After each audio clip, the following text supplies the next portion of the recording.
અમેરિકાના ઓહાયો રાજ્યના સ્પ્રિંગફિલ્ડ ટાઉનશીપમાં એક ચોંકાવનારો કિસ્સો પ્રકાશમાં આવ્યો છે, જ્યાં એક ભારતીય મૂળના મોટેલ માલિક એટલે કે ગુજરાતી વ્યક્તિની ધરપકડ કરવામાં આવી છે.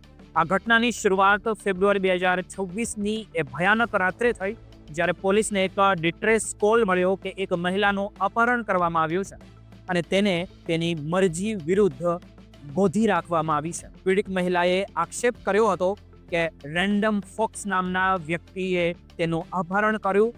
એટલું જ નહીં, પણ તેની સાથે શારીરિક અત્યાચાર ગુજાર્યા અને તેના મોબાઈલ ફોનનો ઉપયોગ કરીને પૈસા પણ ટ્રાન્સફર કરી લીધા. જ્યારે સ્પ્રિંગફિલ્ડ ટાઉનશીપ પોલીસ આ મામલાની તપાસની અંદર ઉતરી ત્યારે મોબાઈલ લોકેશન ટ્રેકિંગ દ્વારા ખબર પડી કે પીડિત મહિલા માસિલોન રોડ પર આવેલી ઓફિસ મોટેલની અંદર છે. મિત્રો, આ મોટેલના માલિક 64 વર્ષીય દિલીપ કુમાર પટેલ છે. જ્યારે પોલીસની ટીમ ઘટના સ્થળે પહોંચી અને તપાસ શરૂ કરી ત્યારે દિલીપ કુમાર પટેલે પોલીસની સાથ આપવાને બદલે તેમની ગેરમાર્ગે દોરવાનું શરૂ કર્યું. પોલીસે જ્યારે ગેસ્ટ રજિસ્ટર માંગ્યું ત્યારે માલિકે એવો દાવો કર્યો કે તે મહિલા ત્યાં છે જ નહીં. અને એટલું જ નહીં, દિલીપ કુમાર પટેલે જાણી જોઈને ગેસ્ટ રજિસ્ટરમાં છેડછાડ કરી અને એવું દર્શાવ્યું કે તે મહિલા ચેકઆઉટ કરી ગઈ છે. આ એક બહુ મોટી ગુનાહિત બેદરકારી હતી, કારણ કે એક તરફ મહિલાનો જીવ જોખમમાં હતો અને બીજી બાજુ જોઈએ તો મોટેલ માલિક પુરાવા સાથે છેડછાડ કરી રહ્યા હતા. પોલીસે બોડી કેમેરાના ફૂટેજ અને ડિજિટલ લોકેશનની મદદથી આખી રમત પકડી પાડી. જ્યારે પોલીસ મોટેલના પાર્કિંગ લોટમાં પહોંચી ત્યારે ત્યાં રેન્ડમ ફોક્સ અને પીડિત મહિલા મળી આવ્યા હતા.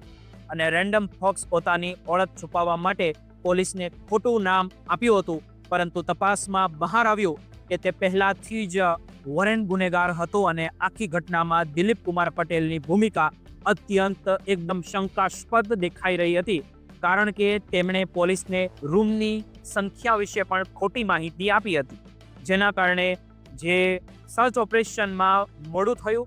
આ મામલે કડક વલણ અપનાવતા પોલીસે દિલીપ કુમાર પટેલ પર સરકારી કામમાં અવરોધ ઊભો કરવા માટે રેકોર્ડ સાથે છેડછાડ કરવાના ગંભીર આરોપો હેઠળ તેમની ધરપકડ કરી છે. ઓહાયોના કાયદા મુજબ આ એક ગંભીર ગુનો ગણી શકાય, કારણ કે કોઈ પણ વ્યવસાયિક માલિક ગુનેગારને જે છાવરી ન શકે.